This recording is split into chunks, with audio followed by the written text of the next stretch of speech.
아이와 대화를 하다 보면 어느 순간 벽에 부딪히는 느낌을 받을 때가 있습니다.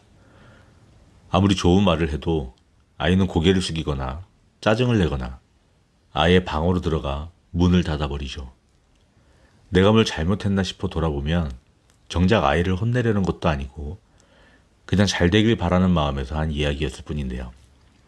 그런데 이상하게도 우리 말은 아이에게 닿지 않고 어긋나기만 합니다. 많은 부모님들이 공감하실 거예요. 아이가 마음을 닫는 그 순간이 참 서운하고 안타깝고 때로는 억울하기까지 하죠. 왜 이런 일이 생기는 걸까요? 이건 단순히 말투의 문제가 아닙니다. 말 안에 담긴 공감의 여부, 바로 그것이 핵심이에요. 자녀가 진짜 원하는 건 정답이나 충고가 아니라 내 감정을 알아주는 사람입니다. 이건 미국의 심리학자 존 가트모 박사의 연구에서도 아주 명확하게 밝혀졌어요. 그는 수십 년간 아이와 부모의 대화를 분석하며 아이의 감정에 어떻게 반응하냐에 따라 아이의 정서적 안정과 사회성, 심지어 학습 능력까지 크게 달라진다는 것을 밝혀냈습니다.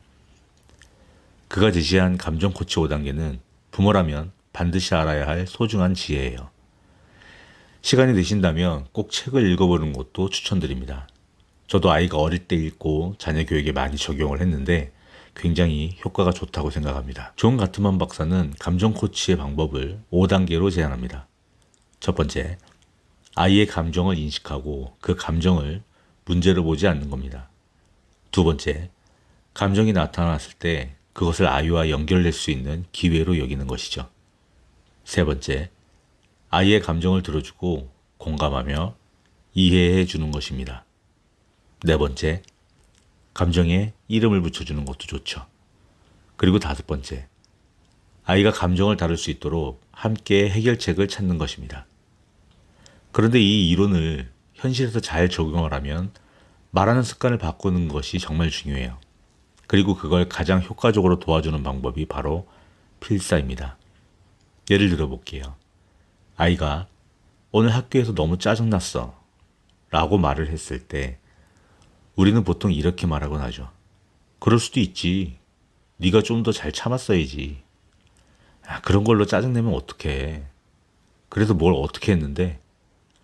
이런 말들은 아이의 감정을 전혀 알아주지 못해요. 오히려 넌 감정을 잘 못 느껴. 네가 문제야. 라는 메시지로 들릴 수 있어요.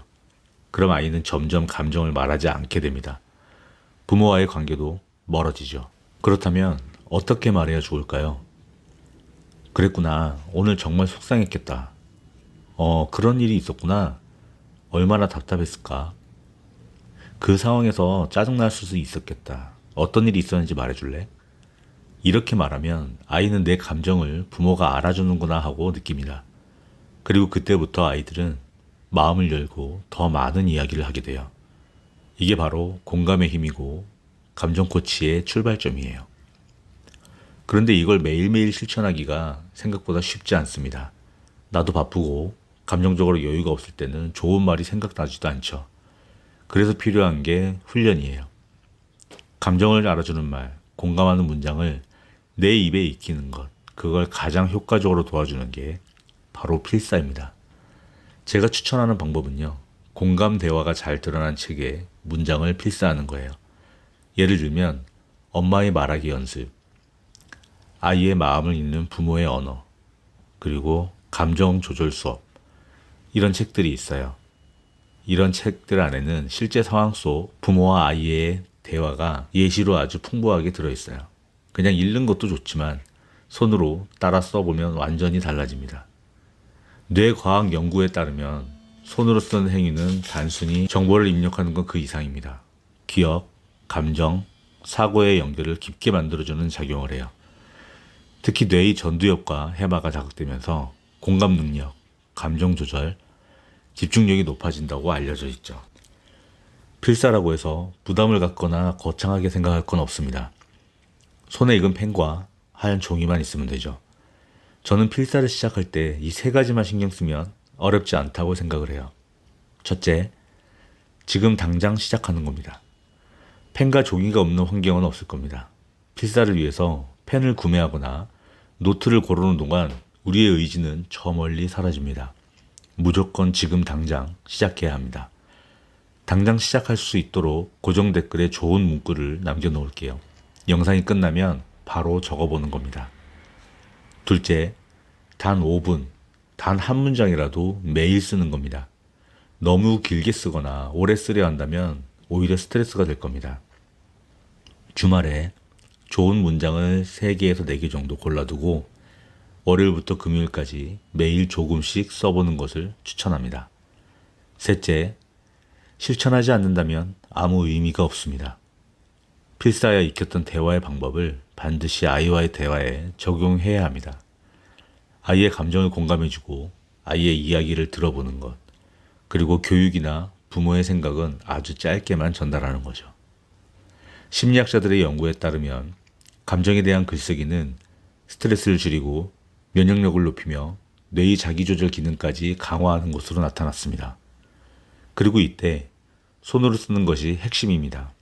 똑같은 문장을 키보드로 입력했을 때보다 손으로 썼을 때 훨씬 더 감정이 정리가 잘 되고 뇌에 각인되는 정보도 깊어집니다. 매일 필사를 하다 보면 공감하는 말이 저절로 내 언어가 됩니다. 처음엔 그냥 따라 썼던 문장이 어느 순간 내 입에서 자연스럽게 흘러나와요. 그리고 놀랍게도 아이와의 대화가 달라집니다. 아이가 부모의 말을 오해하지 않고 마음을 열고 들어주는 일이 많아지는 거예요.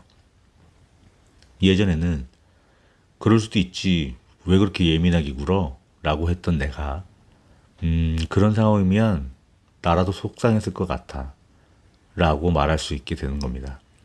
이게 바로 필사가 만들어주는 작은 기적입니다. 필사는 단순한 쓰기 연습이 아닙니다. 공간 능력을 키우는 언어 트레이닝입니다.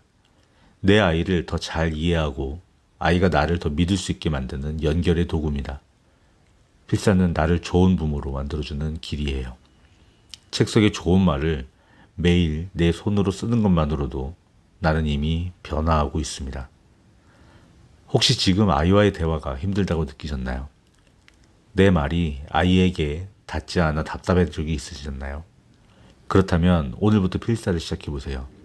책 한 권, 문장 한 줄, 하루 10분만 투자해보세요.